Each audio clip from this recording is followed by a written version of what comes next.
Guys, Creative Katie, Karen Burchill here. Welcome to an art journal tutorial.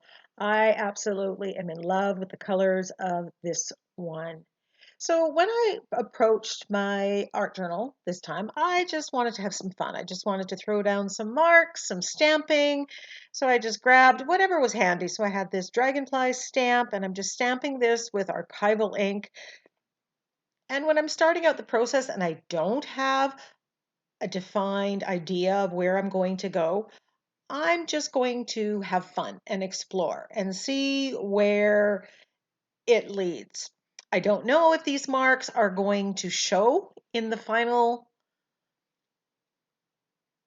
um, page, and it really doesn't matter. It's a start.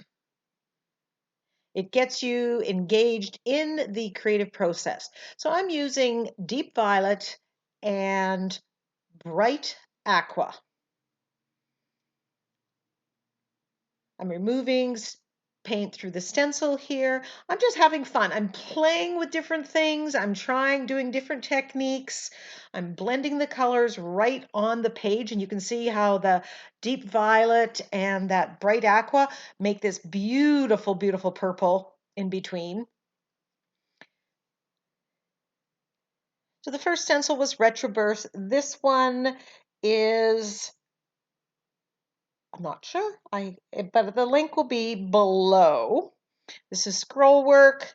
And you can see when you remove the paint, you get the negative of the stencil.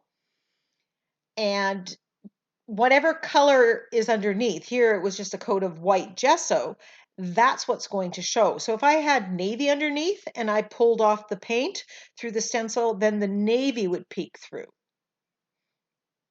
And what I'm doing here is just color blocking. I'm not too worried about, I'm just doing different sections. Some are deep violet, some are bright aqua, some are a blend. I'm not really cleaning my brushes in between, so we were getting mixes of those colors, and that's just going to add to the finished page. So here we have just a lot of layers, and that's what this is about. So now that we've pulled the paint through the stencil, now I'm going to stencil with those very same stencils. And I'm targeting a little bit more carefully here. I'm putting the deep violet on top of the areas that are light aqua that I know that are going to show. I'm using the same colors. And that's what's going to pull this page together.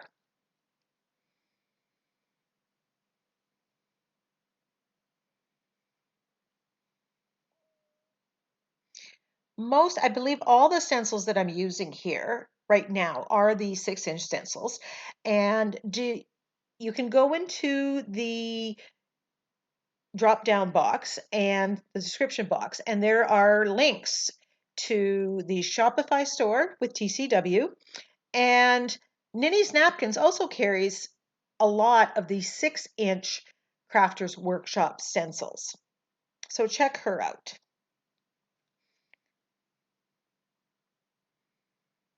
And I believe there's discount codes for both of those in the description box. So now we're blending this together. I'm just layering upon layering. I'm trying to just build a lot of interest. And at this time, I still don't know where this is going to go. This stencil is called Dendritic. And I'm using white through these fairly large open spaces. This is the 12-inch because I just want to knock back some of that patterning.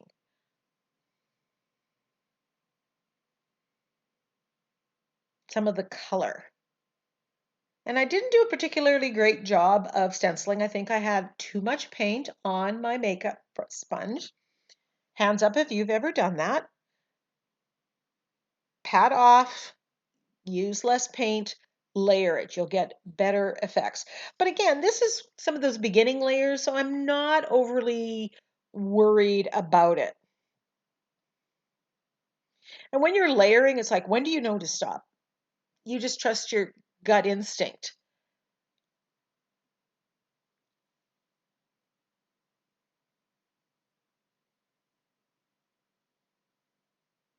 Now that I've done some stenciling here, I'm going to grab some mark making tools that kind of more DIY ones, things I've gotten from the dollar store, and they make perfect marks on your page. This is the cap from a medicine bottle, and it's kind of a flower, and I'm not getting a perfect stamp, but that's okay. I'm adding that little bit of black, and right here, I know as soon as I start adding that black, the contrast builds and it just adds so much to a page. So if you're looking at a page, you're going, I don't know, try adding bits of black or bits of white. In this case, I went black because it's fairly light and I've added some stenciling with the white. So I'm drawing in between. Now this is embroidery mesh and I'm dipping it in the paint on my glass media mat and pressing in it. It makes these beautiful stamped marks. And this is something I could purchase at the dollar store. I will source out some of these things on Amazon, so you can go and check that out. But I'm just letting you know that most of that I did get at the dollar store. And price point, you can't argue with that, but it'll give you an example of some of the things. This is called Screen View, and I wanted to bring out some of the deep violet. So this has fairly big openings. This stencil is really good, a good basic stencil. And I love it in both the 6-inch and the 12-inch. So I have that, and hopefully you can see the page is starting to come together, but at this point, I have no idea where I'm going to go with it.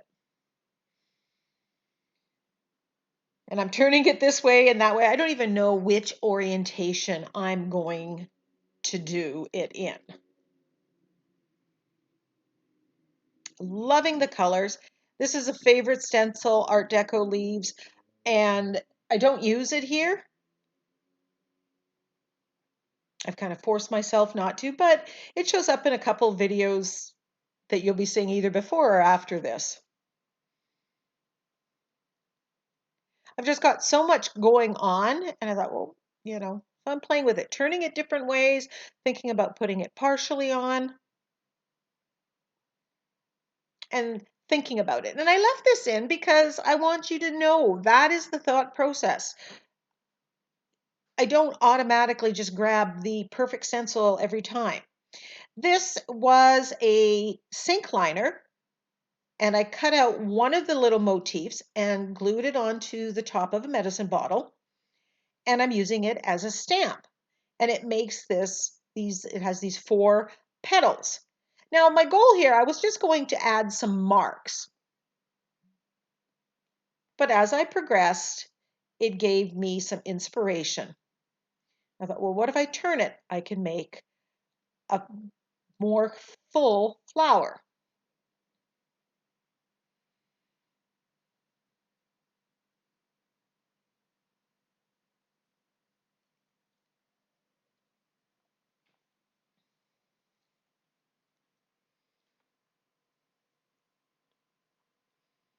And I'm dipping it into the wet acrylic paint, but you could put the wet acrylic paint on a gel plate and use that kind of like a stamp pad, but I was too lazy to get out my gel plate.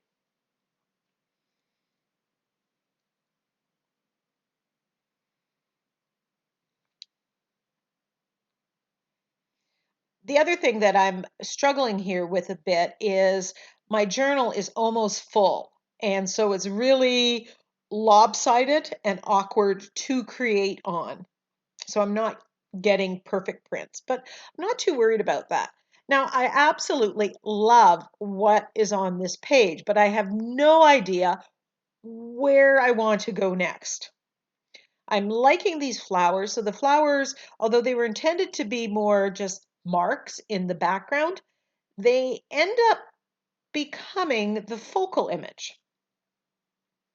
So I grabbed a fine brush. I'm not sure if this is a round brush or an angle brush, and I'm just painting in, making them more opaque.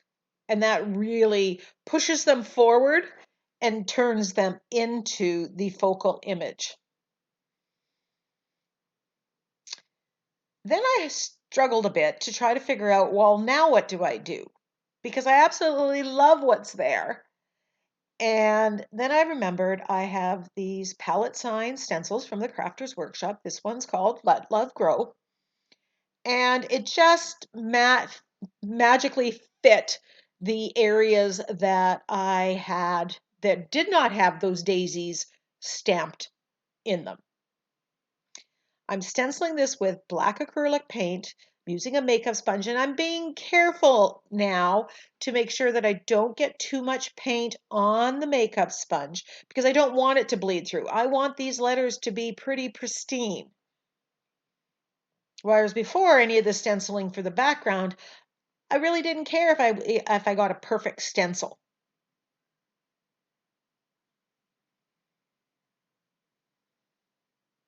These makeup sponge, I spray them with my Murphy's oil soap mixture and I wash them and I reuse them and I reuse them and I reuse them. I'm absolutely loving how this turned out. The black of the letterings really works well with the black of any of the stamping I did with my DIY mark making tools. Now I'm edging it in black.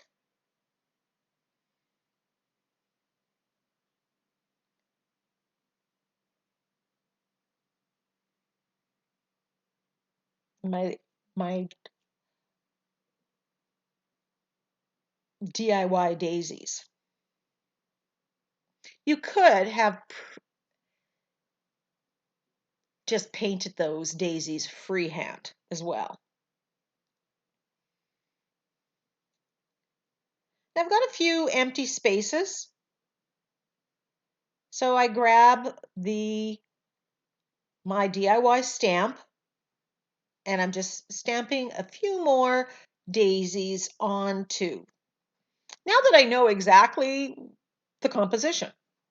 So you can always go back and add to it. If there was something there that I didn't like, you could do a wash over it, push it back, paint over it somewhat to tweak it as well.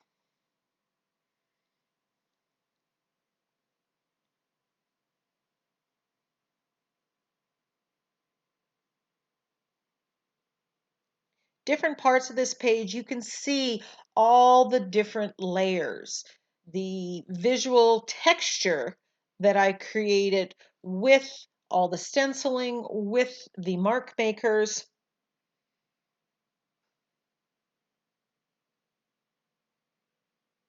And oh, I just love the colors. And you can see how at the beginning when I was color blocking, it looked so like, ick.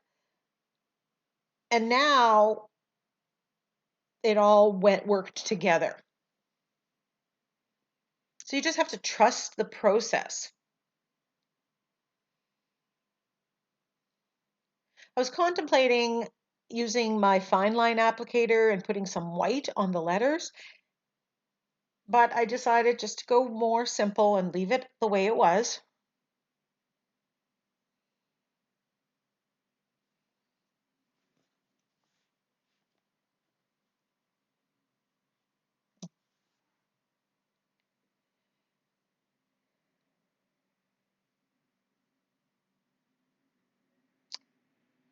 I wanted to make those daisies look a little more like daisies, so I grabbed my stylus and I'm just dotting black acrylic paint in the middle. I did try one off camera shading and it didn't give me the effect that I like. I much preferred this. And again, I think part of it is I added that little bit of extra black in there and that just made it work so well together.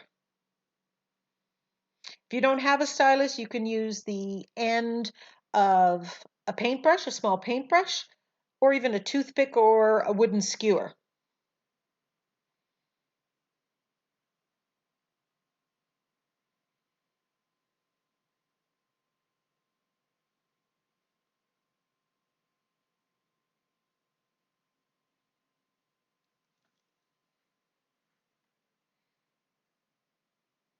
Thank you so much for joining me for this tutorial.